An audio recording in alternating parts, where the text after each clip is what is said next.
Yes. Saturday.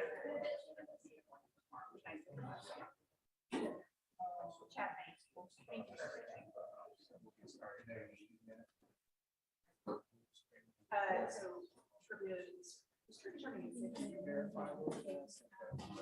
the whole section. 6:30. 6:30 starts at 6:30. Trivia starts at 6:30. Okay, thanks.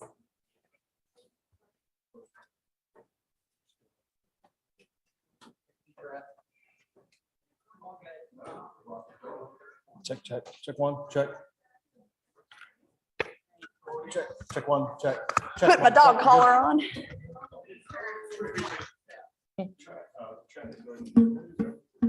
Is there one in Durham?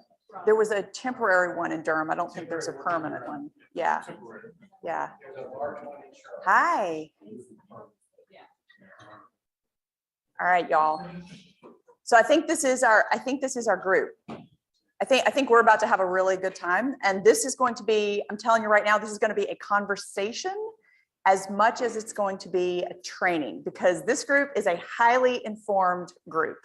So yeah. Okay. Ready? All right. So, hi, thank you all for being here. This is a very exciting opportunity to present this training at the 2022 BikeWalk Summit. So thank you all for being here. Like I said right before we went live, this is going to be a conversation because this is a very experienced group of folks. My name is Trish Farnham, and I'm on the BikeWalk NC team. And for the last year, I've had the privilege of hanging out in some great communities across North Carolina to facilitate the bicycle-friendly driver program training. So that's what we're here to talk about today. But since we're small, we can have conversation from the beginning. So just be teeing up that in a minute, I'm going to ask people to introduce themselves and why you made the decision to be here today at this time. All right. So just I'm going to tee that up for you. But just a couple of details before we kind of really get into the content. I think everybody probably knows about BikeWalk NC, but if you don't, it's a very cool organization. We are the only statewide organization that is dedicated exclusively to the needs of vulnerable road users. So Terry Lansdale is our director and technical support. So he's our executive director and our technical director. And we would love for folks to become members of BikeWalk NC long term. Because you're here, you're already a member because you got a membership with your registration. This process or this program is underwritten by the Governor's Highway Safety Program. So we work in partnership with the Governor's Highway Safety Program to facilitate these conversations throughout the state. And we are also very much a collaborator with the NC Vision Zero program. And I know people, I don't know if anybody in this room, anybody in the room, part of NC Vision Zero? NC Vision Zero community? Okay, well, I know y'all are going to be, the NC Vision Zero is going to be well represented this week. So certainly more to come on that. Okay, the other thing I wanted to flag is that, like, as you all well know, no good thing is truly original, right? Like in any effort, in any social change effort, in any initiative, we always build off the work of our predecessors and earlier efforts.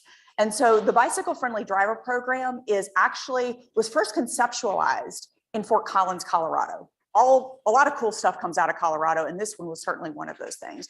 And it was a recognition that, you know, we have a lot of opportunities for bike safety classes and bike, responsible cycling classes and smart cycling 101 and all of those things. And really it's like, okay, so the big elephant in the room is what? Vehicles, right? People who are operating vehicles. And so this program was really started in Colorado. And then we, along with a lot of other states, have now adopted it and customized it to make it fit North Carolina's circumstance. So this is where we're about to get interactive. Come on in. We are a small, intimate group. You pick a table, sit down. We are glad you're here. This is where we're going to go into some introductions because we're small. We can do that, which is very cool. I do want to start by giving people why I care about this. So I have had the privilege of working for BikeWalk NC for the past year. I am not a cyclist. I am not a cyclist. So if you are not a cyclist, you're in good company, and we can walk proudly in the world, right? We can be here in our space, in this space comfortably, because we all know cyclists, right? And so I'm curious how many people in the room actually consider themselves cyclists. I utilize my bike to tootle around town, go to the grocery store occasionally, but yeah. Okay, so we've got some cyclists. How many people would not consider themselves cyclists? Okay, so actually, you're my peeps. Like we are together in this because my guess, the next question is how many of us operate cars or trucks on a daily basis, right? Yeah. So we are, even those of us who are cyclists, we are motorists. And even though if we're not cyclists, we're motorists. So one of the things that I ask people as we go into this day is, if you are a cyclist, and I might wear this the rest of the session. If you are a cyclist, I'm asking that you take off your cyclist helmet for the purpose of this conversation and bring out your motorist helmet, okay? I want you to think as a motorist for the next hour and a half, because that's what this session is really targeting. So I tell people that because I think it's important. We all have our own whys about why we care about this topic. My two whys, or my biggest whys, are on the screen. My sweet husband became a cyclist when his sister was diagnosed with MS. That was over a decade ago now, and he found Bike MS, huge event, to raise money, and he became a cyclist. And this sweet man, and I'm biased, I totally get that, but this sweet man has to encounter a lot of different behavior when he goes out for his own mental health and his own exercise. And so if this is something that can help my sweet husband, I'm really all about it. The other person on that screen is Greg. And Greg and I have been friends for over 5 years. We hang out every week. And Greg relies on his bike for transportation. He does not use a car. He does not, our local transit is not terribly reliable. So he relies on a bike. So every time I think about how my behavior in the world is as a motor operator, I'm thinking about these two guys, these two handsome guys on the screen. So now we get conversational. I am curious, as a motorist, why you decided to join the session. And we're not going to do everybody introducing themselves, but I would love for people to just share. Introduce yourself and why are you here? Like, why are you here? I mean, you clearly care about this topic, but as a motorist, why did you decide to come? Oh, Paul Straw, I love that you start. Thank you. I'll get things started. Thank you, Paul Straw. So I live in downtown Raleigh, and I've definitely seen the city that I've kind of spent a lot of time growing up in. It is continuing to evolve, and we've incorporated more bike lanes, and I see more cyclists. And I do consider myself a cyclist as well, but knowing how to interact with cyclists, either as a cyclist or as a motorist, it's two very different mentalities you have in that. And so I think this session is a really good opportunity to learn more. And I've heard from you in the past, and so I've learned a tremendous amount. I think there's a lot of value in the conversation you're bringing to the table. But it's because I am very much engaged with a city that is changing in the direction I like, and so I want more people to be knowledgeable about it. That's awesome. That's awesome. And thank you for starting. Thank you, Paul. Anybody else? Mayor Hines. Oh, y'all, we have our favorite local resident. Well, of course, official. Mayor Hines, but being the mayor of Winterwood, we have in middle school, elementary school, right here in the town, and some of the kids are cycling, of course. Yep. For me, just want to make sure that we're doing everything that we can do as a town to provide the right way, and safest way, so they can get back and forth to the school. That's awesome. That's awesome. So thank you. Thank you. So just wanted to come for those folks who may be attending online, because we do have a virtual streaming session going on right now. I want to recognize that Paul was talking about one of the reasons that this matters to him is because obviously we're both cyclists and motorists, and because you are working for a town, there's a lot of really good development and infrastructure. You want to have some of the resources and tools to help inform the motorist practice. And Mayor Hines was talking about how, especially when you have kiddos, right, in your town, you want to make sure that all of us have tools and resources to keep them safe, especially as they bike. Is that right? Yes. Other folks? Oh, yes. When I think about this. And this is Craig. Hi. Craig Becker, professor in other education here in DC. My work focuses a lot on creating regenerative communities. So in having a regenerative community, the motorists shouldn't have to give up anything. So how do we help them still have a good life and save the transport effectively? So your point, Professor Becker, was in the focus of regenerative communities, the idea that nobody gives up something, but how do we coexist in a way that's effective for all people? If it's deprivation, we'll never stay. I love that. Yeah, very good point. How can we make it better that helps motorists and cyclists? Win-win. Y'all keep talking. I'm going out of frame to close the door. I'm coming back, y'all. Don't worry.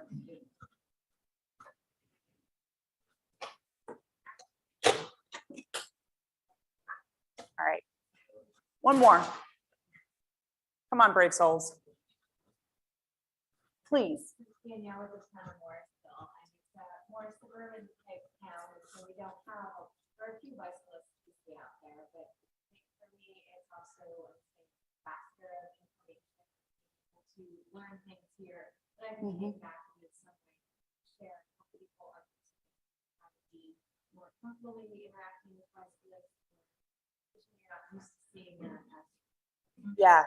Oh, Danielle, I'm so glad you brought that up. So Danielle's from the town of Mooresville, and she was saying that In the town that is maybe more suburban in nature, you don't see as many cyclists, you're looking for tools that you can take back to help people inform your community so that, people are safe around cyclists when in fact you don't need to see them often. Yeah, so you're not used to seeing a lot of them, they don't have to interact.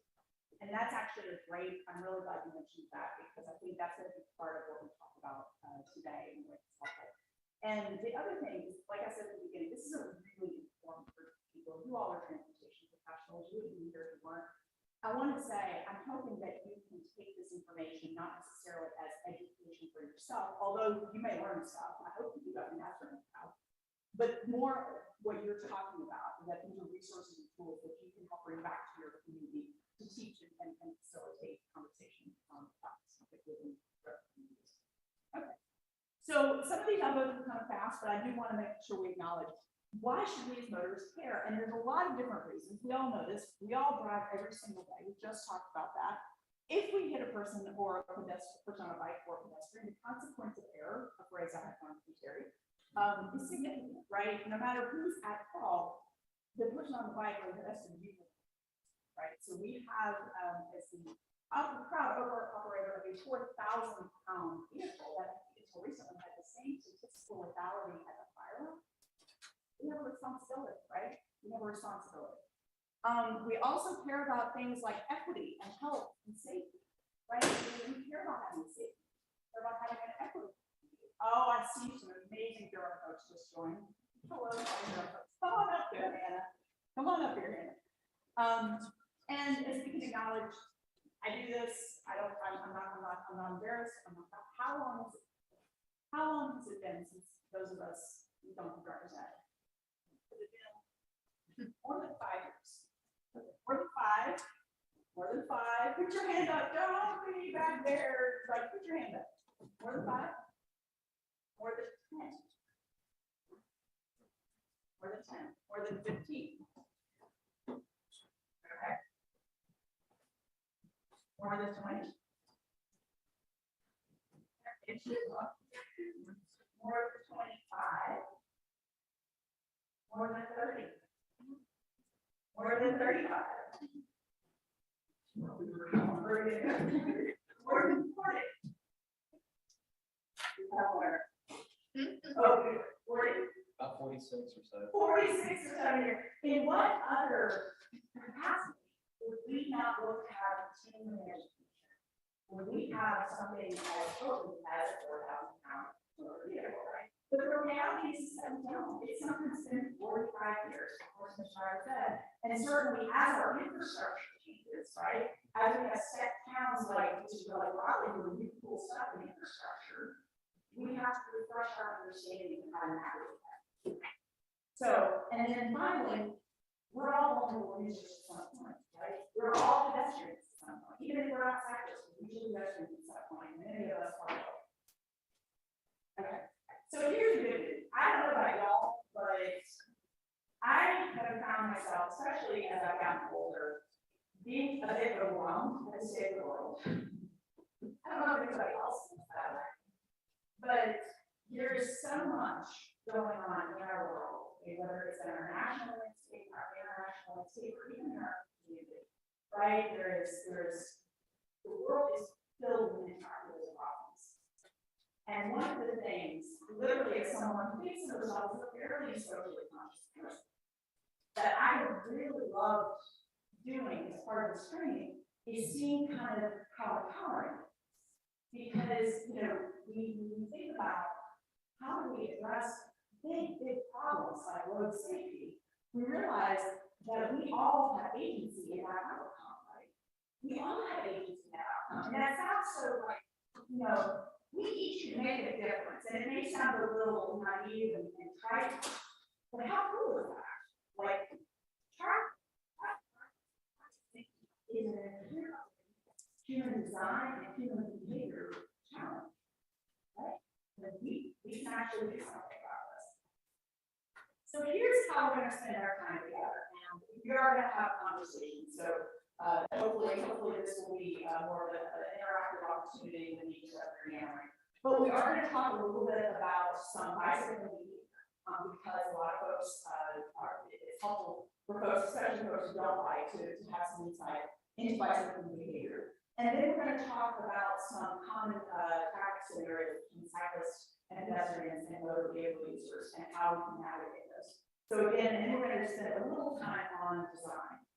Again, I invite people to think about this like, okay, what are the helpful tools for my own community? And then bring your expert insight as we go through this. So feel free to ask questions or raise points as we go. I also put up, anybody see sort of the Meet Parents old movie? Somebody come on, okay, you remember Meet Parents, okay. Meet Parents, Robert De Niro's character, it was the circle of trust. And in the circle, everybody can be themselves, everybody can talk honestly, and I just want to have an honest dialogue about this topic. Because I think we all have to bring kind of our true thoughts about this discussion in order for us to actually advance the work.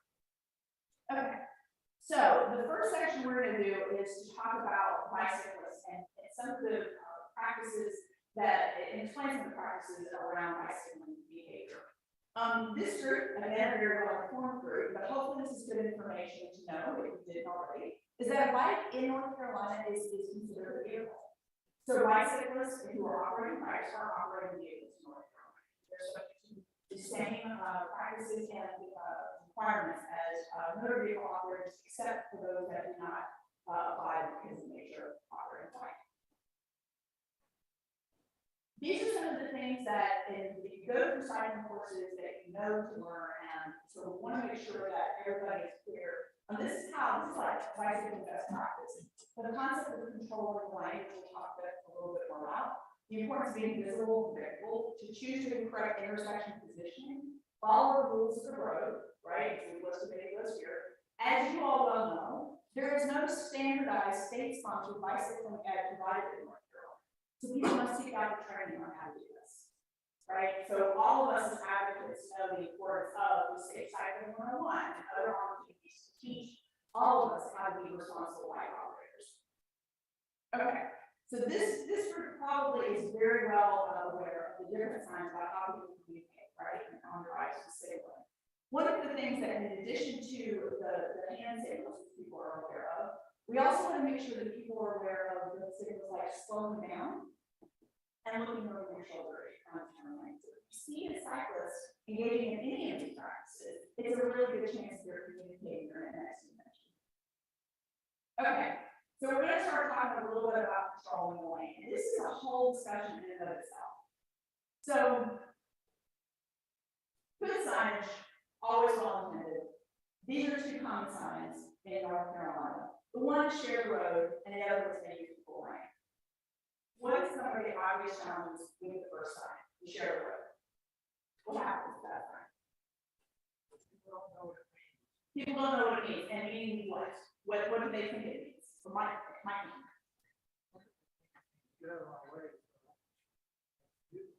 So from a motorist perspective, they think they're instructing a cyclist share the road. Yeah, right, exactly. How about maybe the full lane? Seems like a nice sign, seems like a courteous sign, seems like we're reminding people, right? What's the outcome of that? Do you see this may use the full lane on every roadway?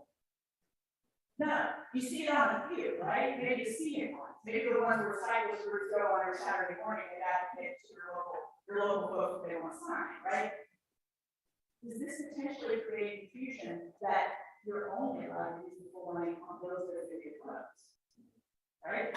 So it's important to say when we're teaching motorists to really communicate that, first of all, when we think about sharing the road, we would never think about that same concept between two vehicles, right?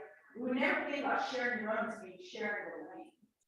And we want to make sure that folks understand and motorists understand that just when you see a sharing road sign, it doesn't necessarily, first of all, allow instruction to motorists versus cyclists, but it also doesn't necessarily mean that you should be sharing the same lane. But somehow that's how it's been interpreted. And so that's when we start talking about the concept of control of the lane. And again, this is where you all, the cyclists, I invite you to weigh in with your own thoughts on this. But we often know that the sharing the road often becomes interpreted as sharing the lane. And so we know this can happen. Does anybody know somebody who does? Yeah. Couple. Anybody personally does? You all, oh, daily have? Yeah. So I tell the story of my sweet husband. His narrowest call was with a hybrid, with a Honda Prius hybrid. I thought it was kind of ironic. So this happens all the time, right?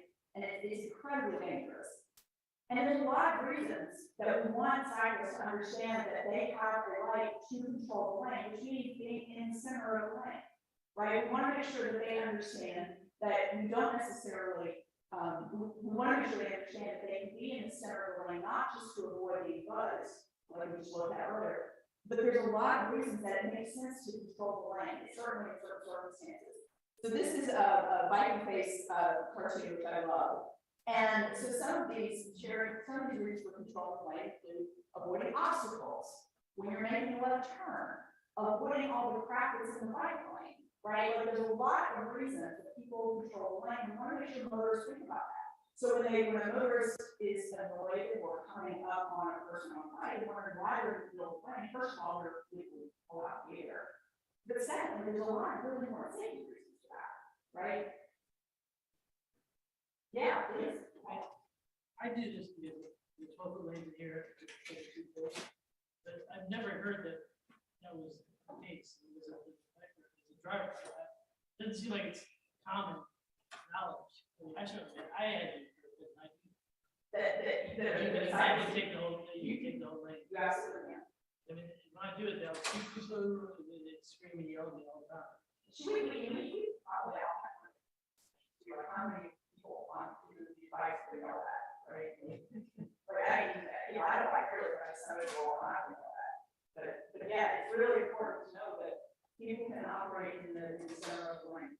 And then I go to the sidewalk and they say, I'm illegally not allowed to be at the sidewalk. So, see, very cool, it's against the local ordinance to operate. If my car or be illegal. All sources. All sources.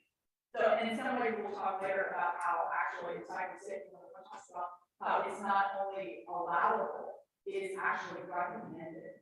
It's actually safe space to be. And so we'll talk a little bit more about that. So this is something else, since we're talking about infrastructure and everything. Bike lanes. Bike lanes are awesome. What happens to bike lanes? They park in. What else happens to them? They can, right? Very few cities have complete continuity with their bike lanes network. I mean, some cities here are actually probably their closest anyway, but they can. And so what we need to do as voters is be mindful of different dynamics that cyclists may be experiencing when you're doing exactly what we as voters ask them to do, right? We really like them in the bike lane. We really like them. bike, they're okay with that, right? So what happens when the bike ends? You've got something there. Okay.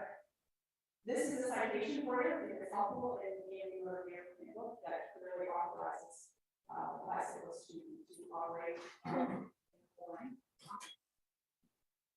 So this is, again, if you think about training tools from our communities, one of the dynamics, one of the pieces of this citation that we borrow from our colleagues at Fort Collins is legal or illegal kind of manipulative. And so in this case, you have a cyclist who's operating in the middle of the lane. Is it legal or not? Is that what that's actually legal or not? Legal. Yeah, it's absolutely legal. So we're going to pivot now to talking about some of those motorist practices that we as motorists need to kind of reflect on is the habitual thing we do every single day, or nearly every single day, of getting in a car, or a truck, or a Jeep, or whatever our vehicle choice is. And we need to use this opportunity to recommit ourselves to practices that, we knew about your driver's ed, even if it was 45 years ago, right? These practices are probably well instilled in every driver's ed or person who's had driver's ed. But we want to use today to kind of re-ground ourselves and recommit ourselves to these particular practices. And we're going to look at these particular practices from the lens of somebody on bike. So we have 4 really key practices that we started talking about work through the bike for the driver program. We really have identified 4 key practices that we as motorists consider sacred: scanning, yielding, signaling, and slowing down. Okay? If for time, we're going to focus on scanning and slowing down, but we really do see these as non-negotiable behaviors in order to consider ourselves allies to people bikes and pedestrians. We really need to stop for it to stay. Okay, so we're going to start with thinking about scanning. And this is where we invoke circle of trust, and we just all accept that adulting is hard. Like, I don't know about y'all, but maybe I'm just tired of but I'm tired, right? Like, there's a lot of things to think about in the world, and there's a lot of things to think about in our individual world, right? Like, you all have stuff running in the background right now. There's nothing to do with something, right? Whether it's family dynamics, whether it's personal dynamics, whether it's work dynamics, whether it's something that we're on news coming over, there's so much crap in our heads that we are constantly thinking about. And it's fascinating that it's a universal dynamic, right? We all have stuff running in the background. And what's really amazing is that we've also created this universal dynamic. We do a lot of our life work and life multitasking while we're operating that 4,000-pound vehicle, right? So you don't have to circle us if you want to share, you're welcome to. But just wanted to know if any of these resonate. I won't name names. Almost all of these I think will be at some point. I just need to look up this number really quickly. We're in the soccer thing now. I just need to jump on this conference call. I used to work for a very big organization, it's a healthcare organization. We would have conference calls at 7:30 in the morning, right? People are doing things, people are on kids. What would people do? They would look up the conference call number, right, as they're commuting in, as they're dropping their kids off, and they would take that conference call during their commute. So at a time where everybody's on the road, we're sitting there doing this, trying to find legs. As busy professionals, it happens all the time. Let me check to see my calendar to see if I'm available, right? Finishing up on a call. Stop touching your brother. I don't have to. Does this resonate with parents? Like, stuff happens in the backseat, right? A lot of stuff happens in the backseat, right? Did they remember to catch up? How many of us are kind of cruising home, we're tired, we're hungry? Those who make Alzheimer's rise, they don't think anything better than us. They just really don't. And you're trying to make sure you get a couple bites in before you finish your next thing, right? we can all identify with these things. And so we want to, again, use this opportunity to really realize our individual behaviors can really set a trajectory to the success or failure of the international problem related to traffic safety. We want to acknowledge that you all know this already, that texting while driving is illegal. We do this. It may also be helpful to know, especially the parents among the group, cell phone use when driving is illegal for drivers under 18 years. In North Carolina, it is illegal to use a cell phone for under 18 cases. All right. So there are lots of different ways that we've heard to minimize the distractibility, to minimize our distractions. I'm curious if you all have any personal favorites. How do you minimize distraction? I no longer listen to the radio at low traffic speeds. The lower the speed, the more chances that there will be pedestrian or bicyclist out on the street. I don't listen to the radio. Are there other folks who have good tools for minimizing distraction?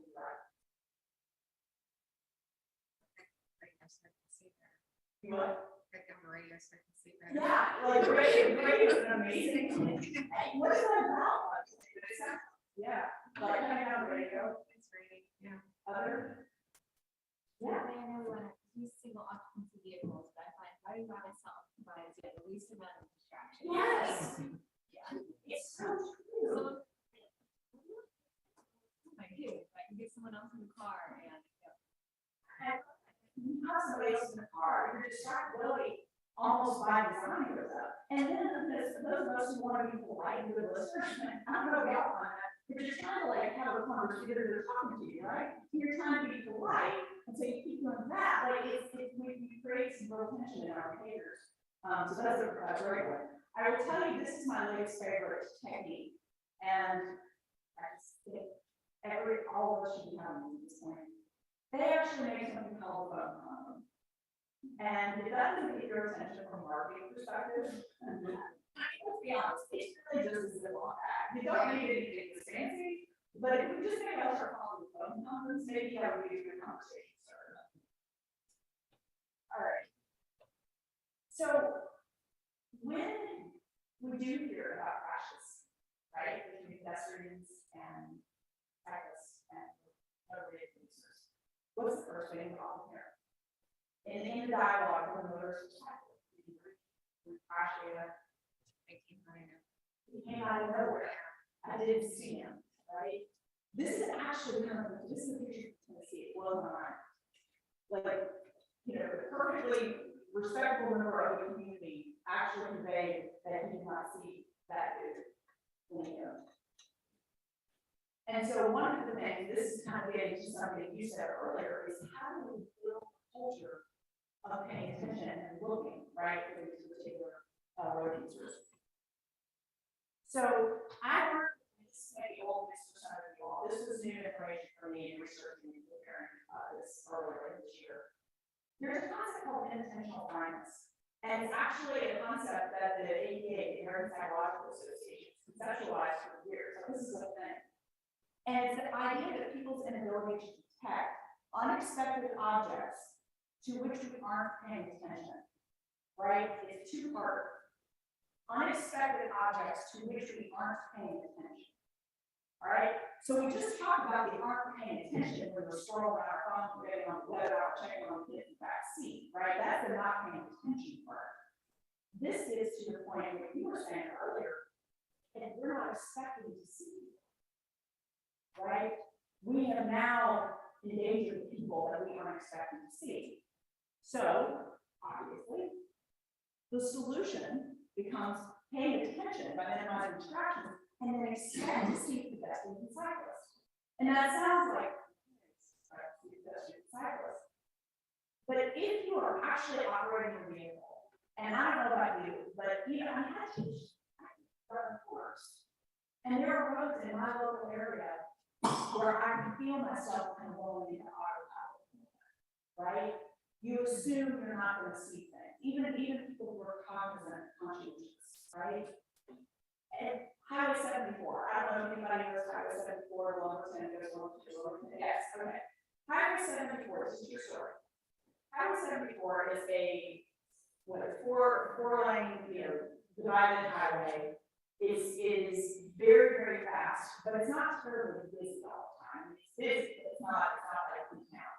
So I actually, coming back from, Greensboro, teaching this class, it was late. It was late. It's not a highway that people are out catching buses on or going home to work on. Late, dark, I actually encountered a cyclist on the left side at like 10 o'clock at night on this 4-lane, 65 miles an hour.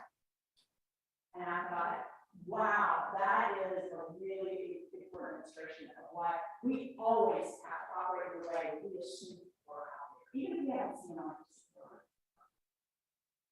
Okay, so now we're going to get into some scenarios.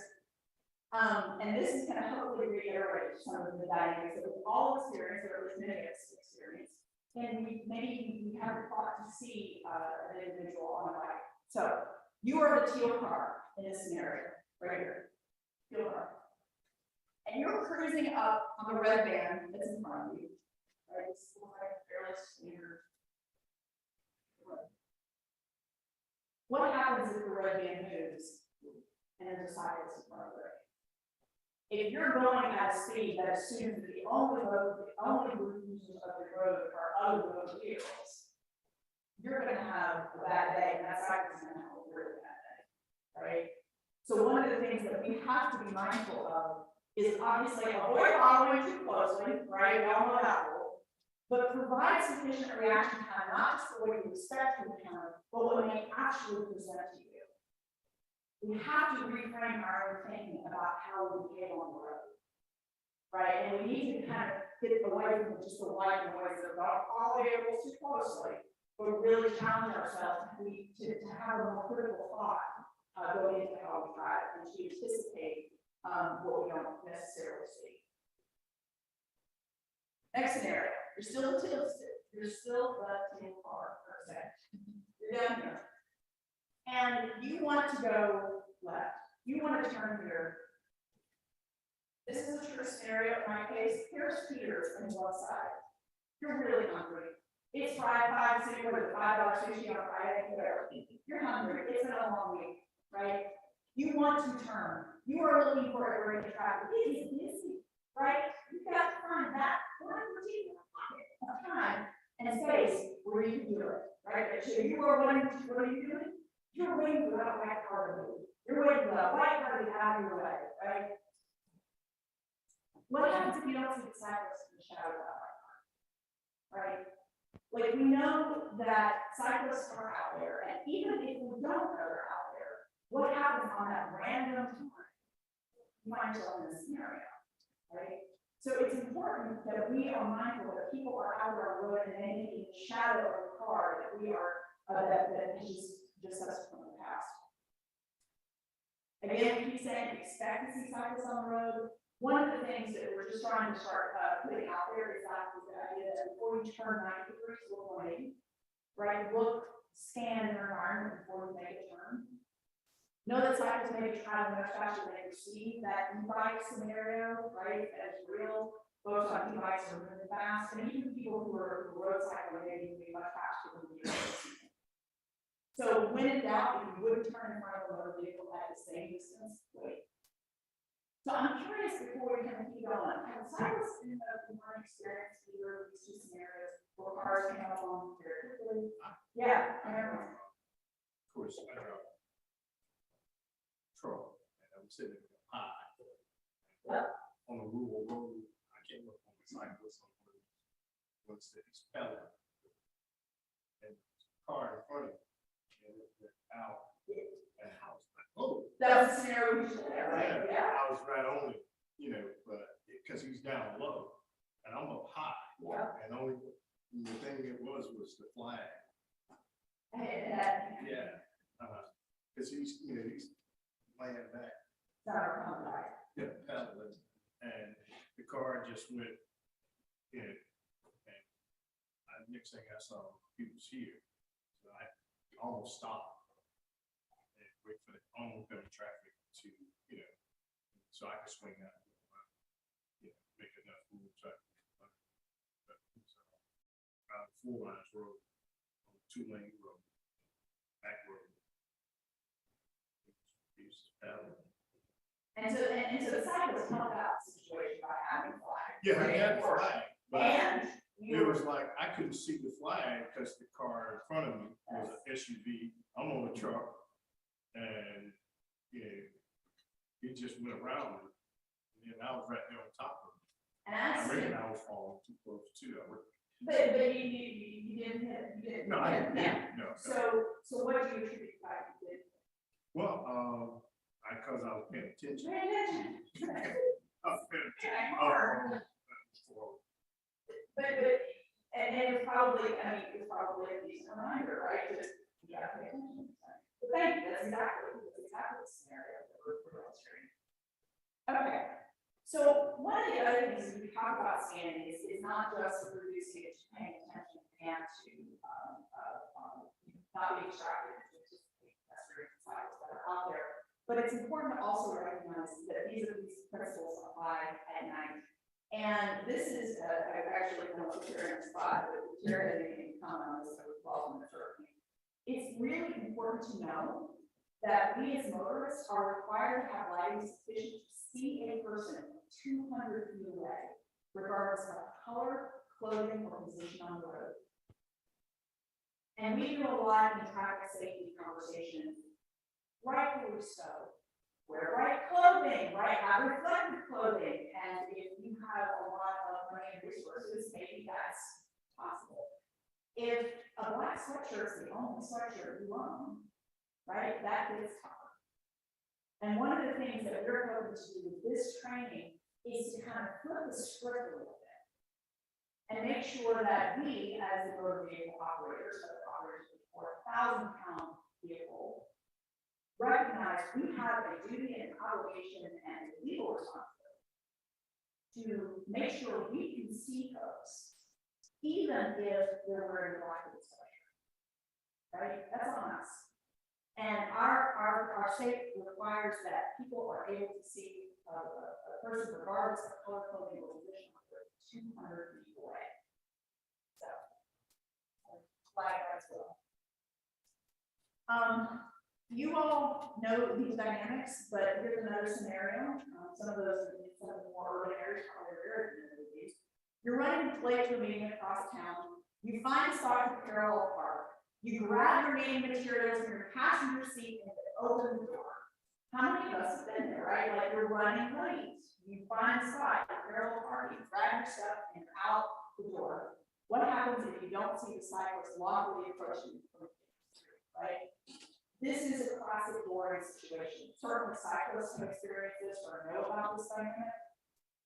And yet, even in towns as informed as Chapel Hill, right, where there's a lot of cyclists, in any case, if we don't have a lot of cyclists around, right, it still happens. It still happens because lessons kill. So again, one of the things we as motorists can do is do something called the Dutch reach. Now, how many folks actually are heard of the Dutch reach? Okay, somebody, you want to describe it? Describe the Dutch reach. Reaching out if you're opposing. Yes. And birds from the door to peek Yes. a little bit, and see if there are any.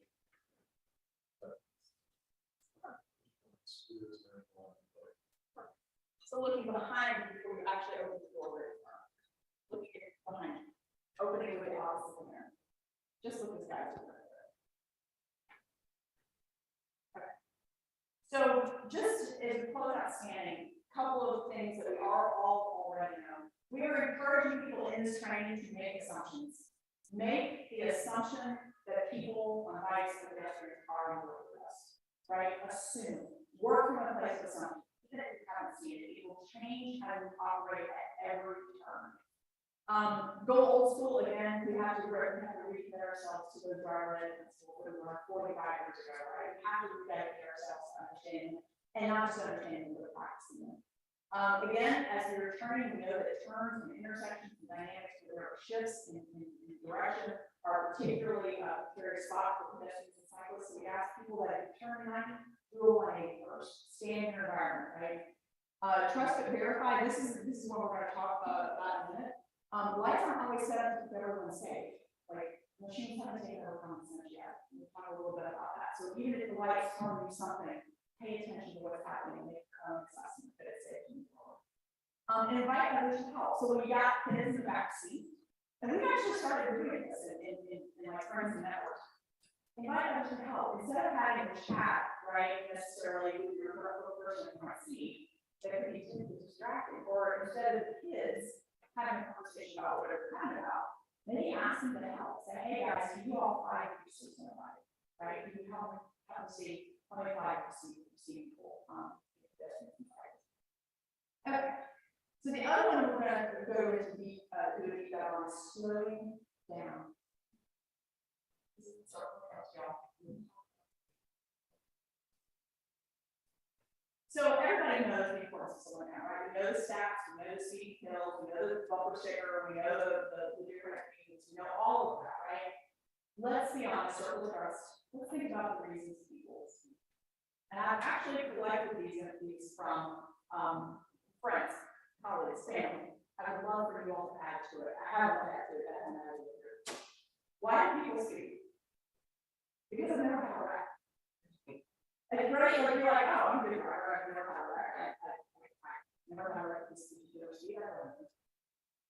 Because I know I won't get caught, right? I had a colleague once tell me that the enforceability is really bad. Because I'm like, this is one that I should ask her, right? This was mine. This was mine. I was running late from one thing to the other. Because authority irritates me, I did have the first one.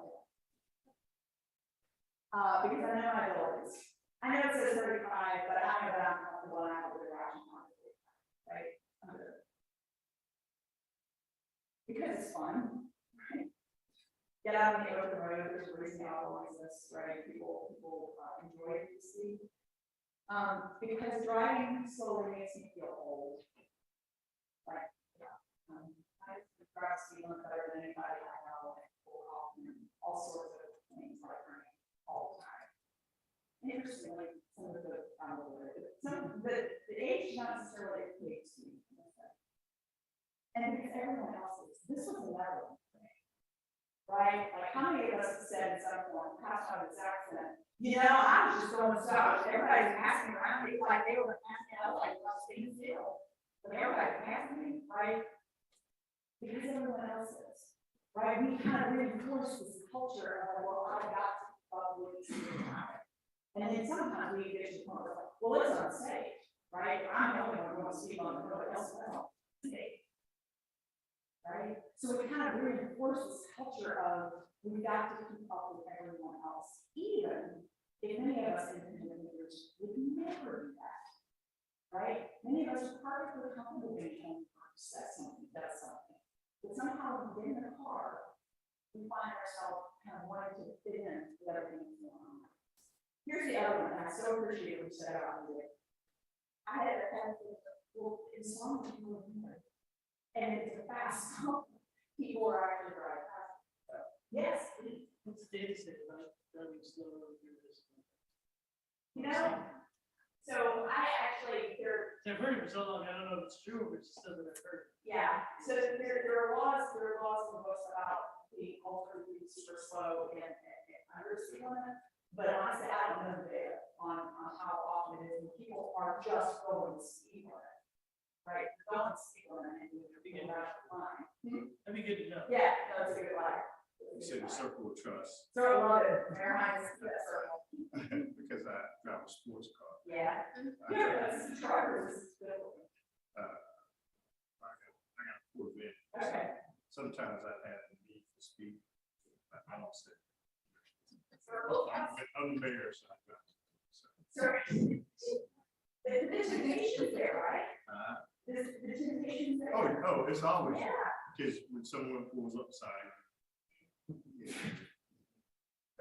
I love yeah, it's true, we all have reasons about why we would down drive ways we never should. Right? What? So I actually learned a psychology class that if no one else is on the road with you, you'll take off from a light a lot slower than if you have people in the light with you. Really? Yeah, you just like want to go faster. See, this reinforces it. So is it like, psychology class expert here? Is it because you don't want to disappoint folks? What do you think of that? I don't know, it's just something like with human behavior, you want to just like keep up with everyone else. So. And then I know that I can't remember this amazing. And you are a nonconformist, right? Like, I know this, like, you're an independent thinker, and yet, that's not fine. Yeah. That's good data. Okay. So this is one that I've had to work in my opinion, my husband, but me and my father, but I never drive more than 10 miles over the speed limit, right? Like, I never got, nine speed limit, that's that, right? So first of all, it's still illegal. That by itself is persuasive, but it is still illegal. Here's an interesting stat. Driving 45 miles an hour in a 35-mile-an-hour zone is comparable to driving 90 and 70. Right? But it was different. No. If we think about what that actually would look like when we were at a higher speed, it may actually cause us to pause and think about the significance of that speed increase.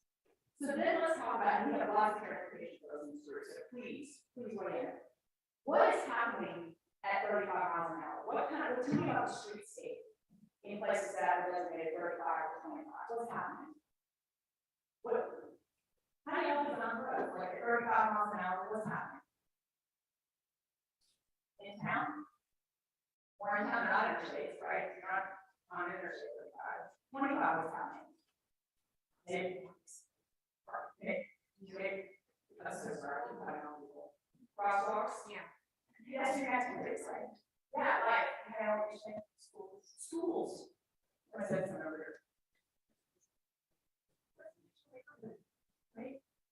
So life actually happens in these little speed zones, right? Life, pedestrian life, cycle life, often have mostly 35-mile-an-hour zones. Interestingly, most crashes happen in speed zones at 35 miles an hour or lower, and this is something I credit Terry Foley with.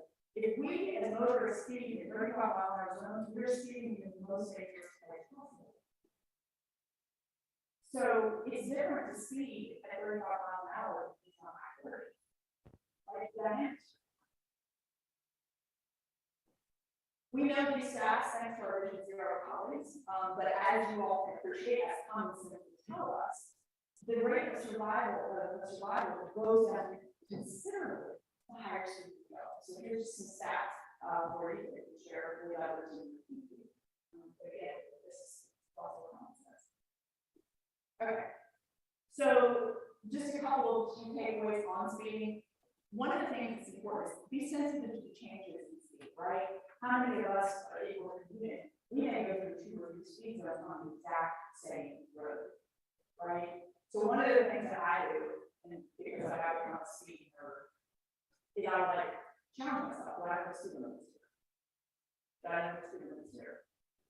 Right? And challenge ourselves to appreciate that even though we have not changed our direction, we may now launch a very different speed zone.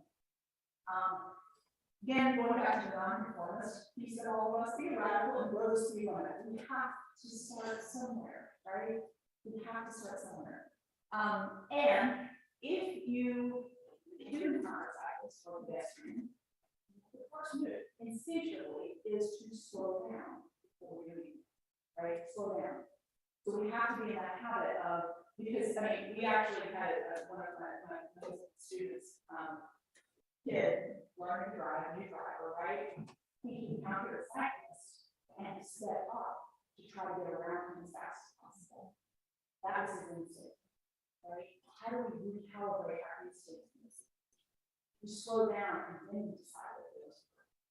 Slow down needs to be there in your instinct. I'm not questioning the thoughts about this particular dynamic, especially cyclists, especially people who also like, yeah. To that last point, the last bullet point, I think I encounter that more frequently than people slowing down, because if you're in an environment where you see a cyclist and you have the opportunity to pass them, but there's also maybe traffic or, a car coming up ahead, people have a moment to decide, I can speed past this person and I'll Yes. clear it, or I can slow down. And I just don't think drivers realize what kind of impact that has on cyclists, just the force, the wind that gets created, how that impacts the cyclists, and cyclists are trying to be mindful of the conditions on the road that maybe the driver can't see. Yes. So it has tremendous impacts, and my personal experiences, I think I encounter that way more frequently where people decide to speed up as opposed to slowing down. So, yeah, and here's the other thing that we do when we slow down for as motor vehicle operators or cyclists. We almost speed down, slow down ourselves, right? We speed down every slow down everybody behind us too. So you are by that one act creating a much safer dynamic, not just for the cyclist and your dynamic, but for all of the people who are out behind you, right? So we're gonna pivot, and now we're gonna talk a little bit about some of those common crash scenarios that people will experience between cyclists and motor vehicle operators or pedestrians and motor vehicle operators. And as you all can appreciate, intersections are high on, right? So we're gonna talk about some of the scenarios that people often encounter. And I would love, again, because I feel like there's so much technical expertise in this room, I would love for you all to throw out thoughts, observations about any of this that we'll share. So feel free to jump in. All right, so one of the things that we always want to make sure that people are aware of is the right turn, right? How do you handle the right turn as a motor vehicle operator? And so in this scenario, you pull up to a red light with two people on bikes, also waiting at the intersection, right? So they've chosen not to take the lane, not to go, and they're on the edge. And so there are cars that have now pulled up next to them, and they're waiting to start right. You want to turn right. And what happens to the normal lights if you're on the street, right? You have a right of situation. You have a situation where you are likely going to turn in front of a cyclist and cause an issue, not only for yourself, but for the cyclist as well. Well, a couple of key important things, like sometimes signaling out passe. When did that happen? Like, do you know what I'm talking about? Like, I think all of us are probably responsible, like, this signal, things like that. But sometimes signaling, I don't know why that happens. But the key thing is, again, to recommit ourselves to using the signal in these cases so that we can communicate our intentions as motor vehicle operators for these cyclists. And then if cyclists are positioned to your right, give the cyclist a head start before you turn to let them reveal their intended direction, right? So it's not a race. Even though you're neck and neck behind, it's not a race. It's a matter of letting them go a little bit first so that you can figure out what they're doing and then you can assess what you need to do in response. To prevent a cyclist from approaching on your right, signal intent to turn right. Safety, so adjust your right positioning before turning to fully indicate the intent. So you can adjust your position, right, to make it not possible for people to come up. Right. This is one, and again, it's kind of interesting. I love girls talk about this. It's amazing to me how common this one is, right? This is where we need to be careful that we're paying attention to what the machines are telling us to do. Our own decision on what to do. You're at an intersection, the light turns green, and you want to turn right. Right? If this light is green, what is very possible the indicator on the pedestrian? What? Walk. Walk. I'm curious from a design perspective why that is. Like, can anybody talk about that? Yeah, please. So that the pedestrian is not directed into a conflicting move with the through car. Right. That makes sense, but they're directed into a conflicting move. So if the signal is a green circle, the car is supposed to yield, but if it's a green arrow, the walk sign's not going to come up in the proper deadline signal. So how many of us, like, and I'm not counting you, but this is really helpful. Like, and how many drivers, I should say, how many drivers when they see that, are like, okay, I need to be able to, right, your turn. One of the defensive mechanisms, and the city of Raleigh's done this in the past years, leading leading pedestrian interval. Yes, yes. In a central business district, especially like downtown Raleigh, it works out really good, especially with the three-time signal system. You give pedestrians a 3-second head start. They're halfway across the crosswalk. They own it before the cars get a chance to turn right on green. And it's interesting to me that like this dynamic happens everywhere, and you're starting to see more of it. But it's amazing to me how common this dynamic still is, even in big cities, right? And so like until all of the pedestrian, signage is calibrated to avoid this, we as motorists have to pay attention to what's happening, especially when people are approaching behind. Just the bigger problem is the right turn on red. People used to stop. Like we're great. You know what's happening? Oh, sorry. No, I know. You're the teal car cruising up the intersection to make the right turn, the right light is red. What happens if you cruise right over the crosswalk to get a better position? You don't see the bicyclists constantly coming over the path, right? That's your scenario.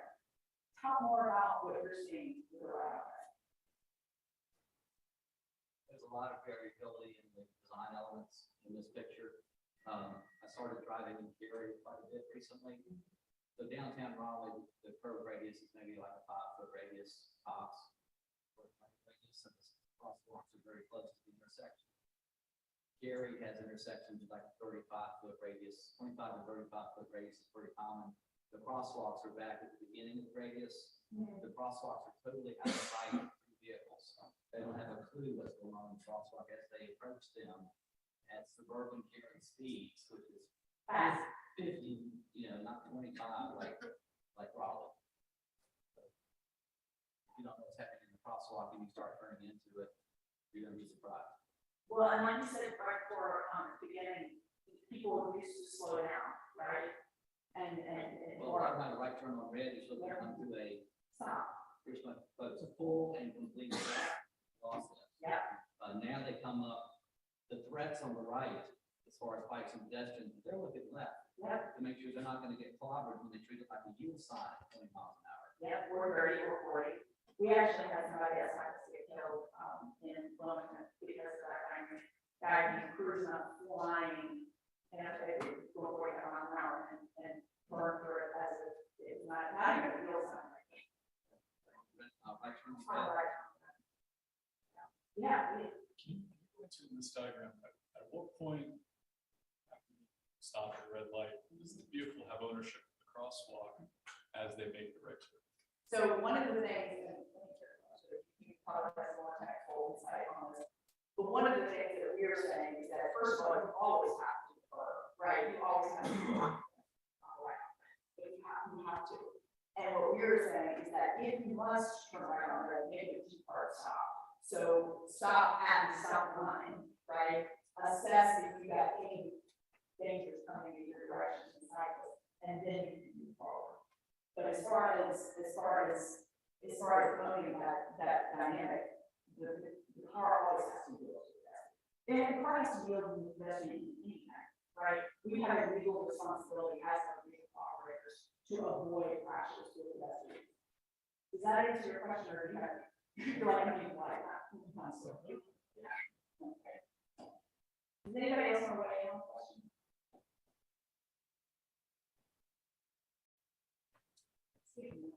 Talking crosswalks here. So, again, this group is a well-informed group. We know that you all know this, but it is important to make sure that we communicate to our kids, to our neighbors, other places, that it is illegal to fail to deal with pedestrians in crosswalks. This is a live shot that was actually taken in real time.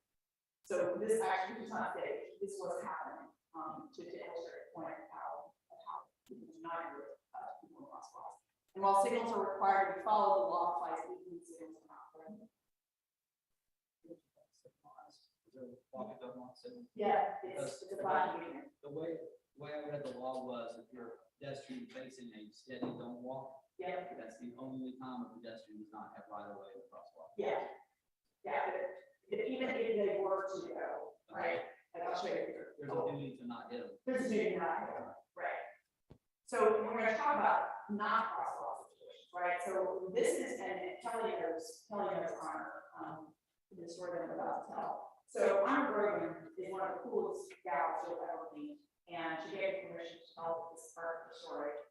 Honor was a student at NC University, okay? She was an undergraduate, and she was crossing this road. She was not crossing a crosswalk. The crosswalk was a long way away in either direction. So she was crossing across the road, mid-block. A car came and did this to her. Right? So she had a tremendous traumatic experience by doing what college students do every day, right? What we all as pedestrians do every day, right? Even if we are not in a crosswalk because perhaps the design or the infrastructure is not good to facilitate that crossing, maybe we're crossing mid-block, even though technically perhaps we don't have a right of way. This is potentially what happens if we all do the figures. This is potentially what happens. So we want to make sure that, and this is a couple of other things. We're thinking about our own behavior, and then the behavior of our kids and our colleagues. The motorist who hit Honor was distracted.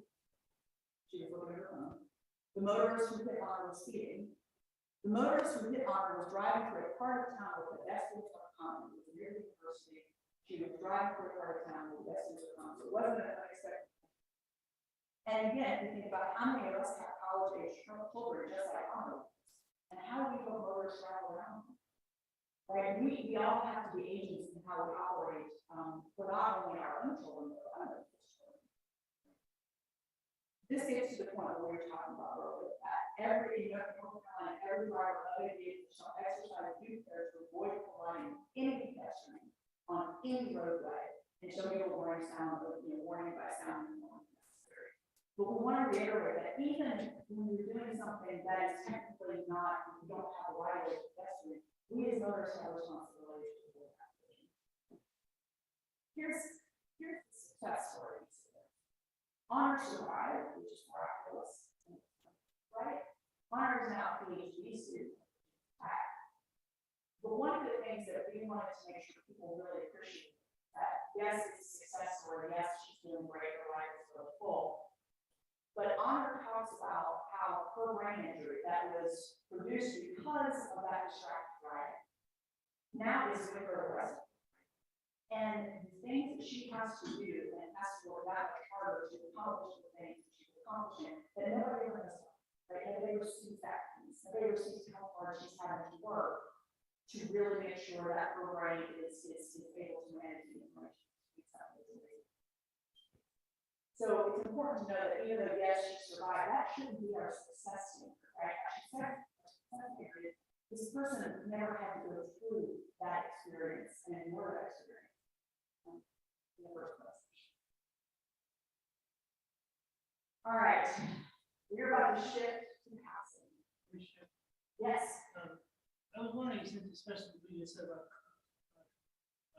why you waited for design to the end. I was struck by what W. Edwards Deming said once about the ship. He said, what determines how fast the ship goes? The sails, the motor, none. What determines is the design of the ship. Yeah. So it's really all about the design. If you look at any of the accidents, it would be about the design. So it's a great point. And just to repeat it, these people didn't hear it, that when I was starting with the others here, it's supposed to start with design, talking about, of course, design. Couple of things. One is that design shifts. Right. There are lots of places that have certain infrastructure and that aren't available in other places. That's one thing. From a design principle perspective, we totally agree with you. We also know that we don't focus on motorist behavior. We're missing part of the equation. You know, and partly because the way this original training is set up, we can focus on that motor. But your point is right. Like, let's talk about infrastructure first, and then motorist behavior makes a lot of sense. But because this is motorist. Would it help for motorists to know, to understand design better so they can know what to do? If they do the design, they might then be more aware of what may be a possible issue. We're gonna talk about some design features, so for that exact reason, but here's something else, I'm gonna get a call shout out, I know lots of other communities as well. There are educational opportunities to use new cycling infrastructure, right? And they are well managed, they're well produced, they're good information. Cyclists, right? The cyclists are what we do. How do we bring in, this is me and a little bit of soapbox here, but as somebody who does not cycle as much as they do, I see part of my responsibility is to bring other people into this conversation. Right? And so one of the things we do as people who care about this topic are invite other people to Paul's great webinars, right? Like invite other people who never said. That's how we're going to educate folks, right? It's one thing for cyclists to know, but it's a whole lot more impactful. And there are resources out there to help teach them. I totally compromised my little space.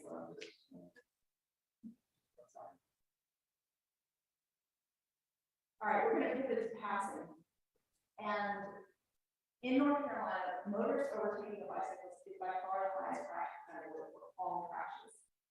And it is certainly the highest for fatal crashes. So passing, overtaking is particular behavior that we do every day as motorists and has a particularly consequential effect. So we're going to do another concept of talk about legal, what's legal, what's not. Let's talk about what's legal, but also maybe what's safe. Have you ever noticed that sometimes we as a culture, well, if it's legal, it must be okay, right? If it's legal, it must be ethical. If it's legal, it must be acceptable. If it's legal, it must represent a social standard, right? You can think of all sorts of scenarios in our clients, building structure, whatever it is. We tend to reduce ourselves to thinking that, oh, it's legal, it must be okay. In the cycling community, as those of you who are cyclists already know, that in North Carolina, it's important to know that 2 feet is the legal minimum for passing a cyclist. Now, it's 2. I forgot to bring out my, yeah, exactly. I wish I brought it. You take this back. 2 feet is all that we require to pass. 3 feet is something typically heard as being, kind of a decent standard. So I started bringing that as the ethical minimum. Like anything less than 3 feet is not really safe. 4 feet is the preferred minimum, and it's legally required to get your point. It's legally required if you're otherwise safe to pass a person on a bike on a double line. So we have an allowance in North Carolina that if you are to pass a bike, so a person on a bike, while you're passing on the double, or pass them, you have to give 4 feet. But if you're not, it's 2 feet. Yeah. Who would you pass with the double line?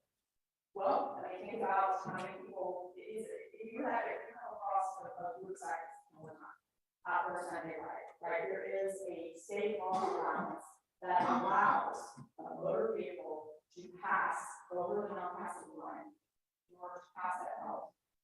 But they must be able to do it safely, and they must have to do it for. Here's all of this is important. Instead of getting out tape measures, what we are focused on is the practice of just change the lane, right? Change lanes to pass, not get out of the tape measure to assess whether what we're doing is legal, ethical, or safe, right? Make it easier on yourselves and just change lanes. And just change lanes. Okay. So here's another legal or illegal. In this situation, is this motorist behavior legal or illegal? Don't have a tape measure.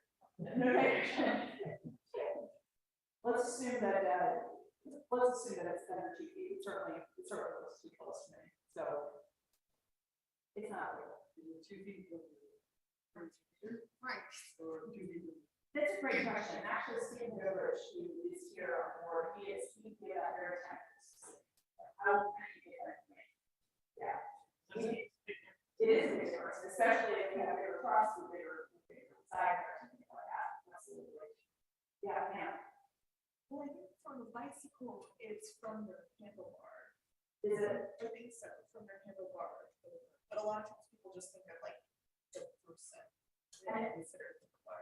I know that Steve talks about the operating pocket, right? The operating pocket. And I. So it looks like a double yellow line, so if they stayed in their lane, they don't have to give them 2 feet, but if they cross the line, they gotta give them 4 feet. If they're allowed, yeah, no, it's a crazy quirky law. If they would be illegally allowed, they would have the legal authorization to cross into no passing lane as long as they give 4 feet. So it's kind of a legal allowance when you're passing into no passing lane, and it has to be. And this is why it's a tedious conversation, right? It's a tedious conversation, like, just pass, have to change lanes to pass. All right, is this others behavior? Legal. Thumbs up, all right. Yeah, that's the no passing one. So again, why do we want to change lanes to pass? Again, this kind of gets to some of the commentary you all are already saying. First of all, it's easier, it's easier than getting up to better. Most lanes are not wide enough for a person on a bike and a motorist to safely share the lane side by side. Motor vehicles may have extended airfields and trailers, other further extend width, and large vehicles can create dangerous wind blasts and passing. So again, for all those reasons, one of the rules of thumb or is just change lanes. So, another short way. Many years ago, July 4th, 2012, there was a really cool dude who was using a holiday from his really hard training job as the director of developmental disability services for the state of North Carolina. And he went out on a ride, and he went out on this ride, this road, up in the Raleigh area. And he went out for a ride he did for behavioral, there's that state shape. And he was hit from behind in the right lane. And investigators determined that the driver didn't shift far enough into another lane to pass the cyclist.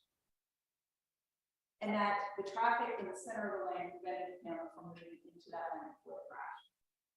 So in this case, which affected one of my dear colleagues, Steve Gordon, who is an amazing director of developmental services for the department. Amazing. I think connection to developmental disability world probably. He was killed for 2 reasons, right? Investigators determined that Ellis did shift, driver did shift far into the other lane, he didn't change lanes to pass.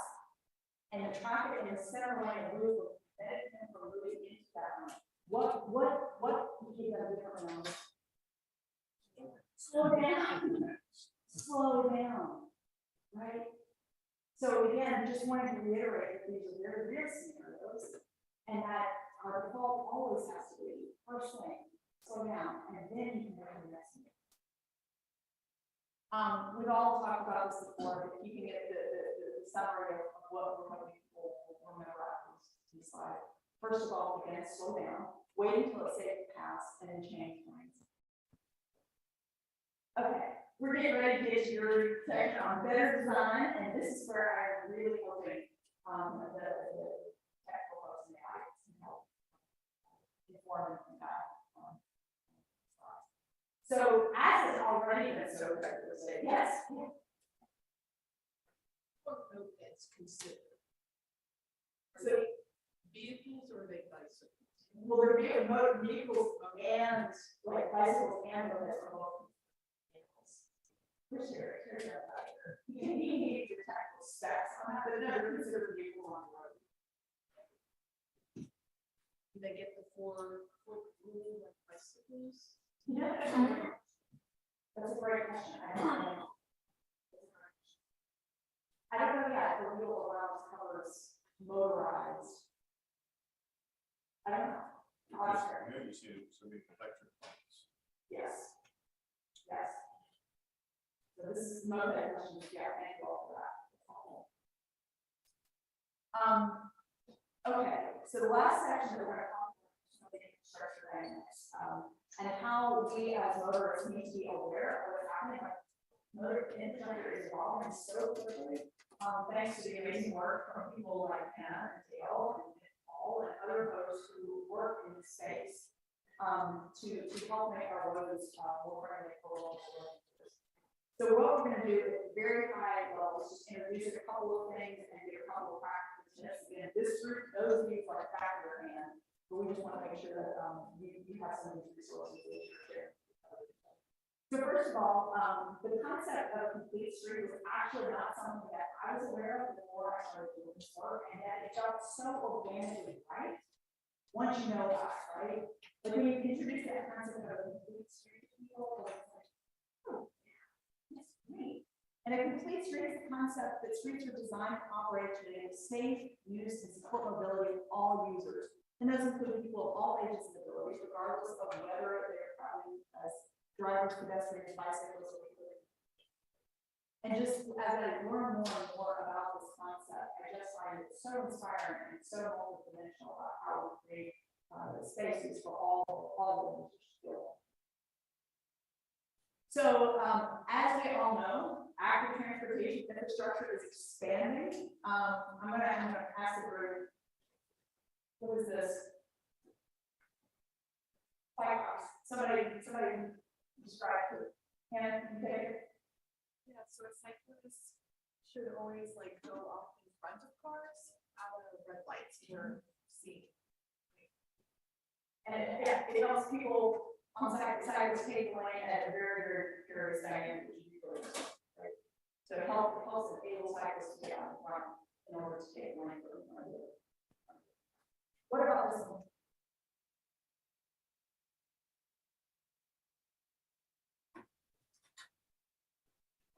Protect bike lane. Backtrack. This. Side. Yeah, side use path, right? And then anybody want to talk about the proliferation of green? Your hours of use? How many people have green paint or green on the road? Yeah, and what is the green tolerance supposed to be? Reserved space for the bicycles. There's either an infrastructure you design for a bicycle user or that bicycle that they use. Right. And when you cross that, like the crosswalk, it's a high hat. Usually they're, right, yeah. Yeah. So one of the things that we have to recognize is that in many towns, especially in the state of North Carolina, much of our population that live in center cities, they live in small rural areas. When they come to bigger areas, they may not be familiar with these so we need to make sure people understand how to again, you have all sorts of different bike lanes.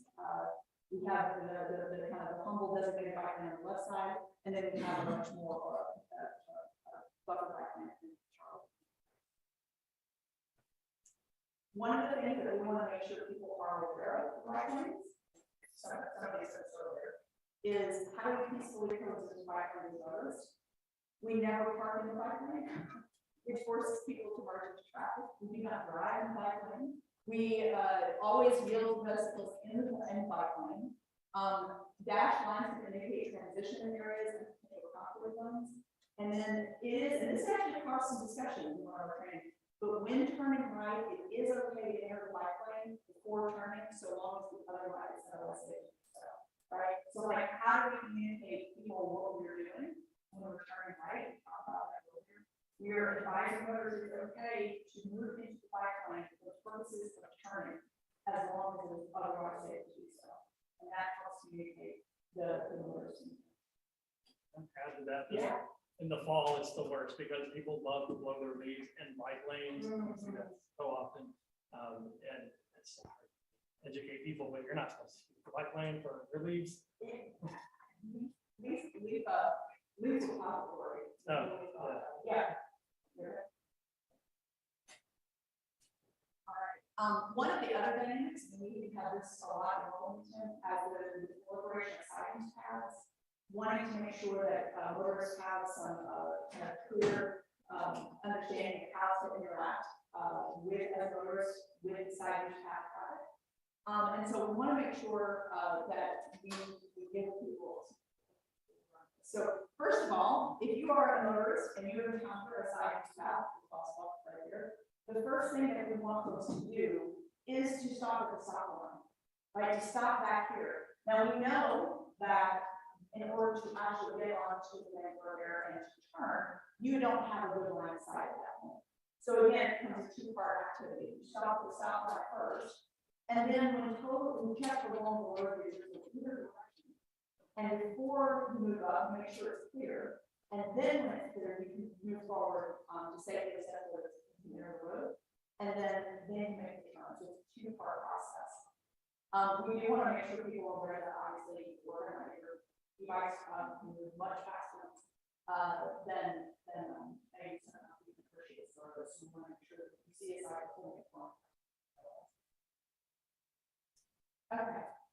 So we are about to close out. We've got just a few minutes left. I wanted to see before we do so, I would love to have a few minutes of feedback, like thoughts, questions. Yeah. I know it's been a long time for me. The question in the beginning as to how it's been since we took 5%. It's been a while, but I don't think that, and I helped my daughter through this process a few years ago. I don't think that there is enough education on shared road with non-motorized users in the bike education curriculum. There's not enough time, and the time they're required to pass the test. Right, in the bike education. Oh, the motor vehicle education. Right. Got it. Yeah. Right, and I think that is probably the absolute first thing that we need to do. Terry, you want to talk about what the law talks about with, or the student law with the current driver's ed? Sure, yeah, you're absolutely right. There are 3 tests out there, and 2 of the 3 tests each have a question. One question is about a sign, not a behavior activity. So to change the DMV manual and change any question on a test requires a legislative act. And we'd love to be able to have that support growing. It comes in 2 different ways. The local education authorities have an impact, so that they can restore funding to drivers ed training and many opportunities. But we can also have the DMV and NCDOT support this action to increase education for its drivers who are given the privilege to drive on the road after their certification. So those are great opportunities for us as BikeWalk in North Carolina to make an impact. Well, we are at time, and we want to close by, first of all, thank you for coming in. This is like a really well informed group, so I'm humbled that you all took the time to be a part of this conversation today. Thank you. Couple of other things. First of all, if you are interested in having this training, type of training in one of your local communities, talk to me. That's one of the things that we certainly are supportive of and want to see this kind of training in local communities. We've had trainings with kids. We've had trainings with bus operators, we've had trainings with church groups, we've had trainings with bike groups, so we've had trainings with a lot of different types of groups, and they're different than other times. I also want to make sure that you're aware of the online resources, because it's fantastic, like I said, that this is part of a national network of education, right? The Bicycle Driver Program happens in various areas all over the country. And I want to highlight a couple of really good resources.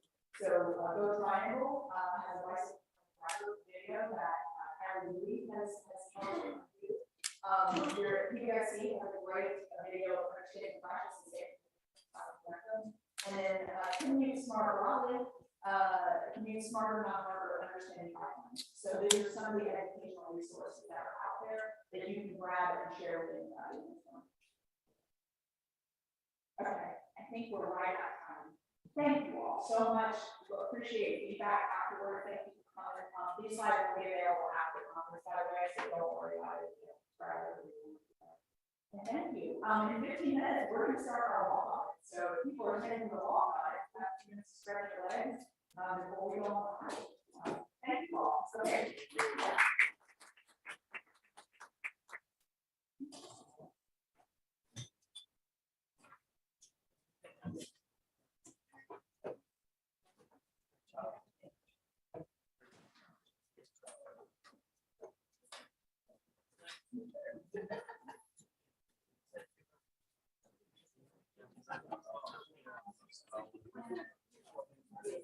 If you're going through the walk on and don't have a clipboard, just grab one of the babies hanging out on our table.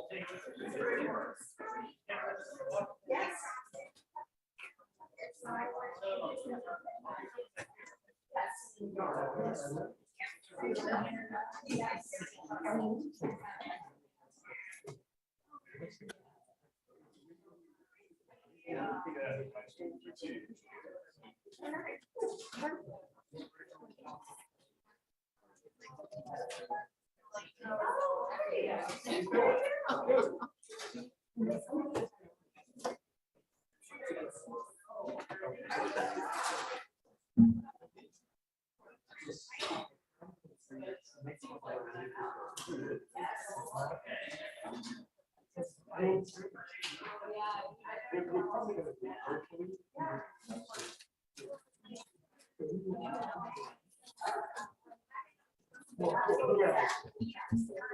Oh, good.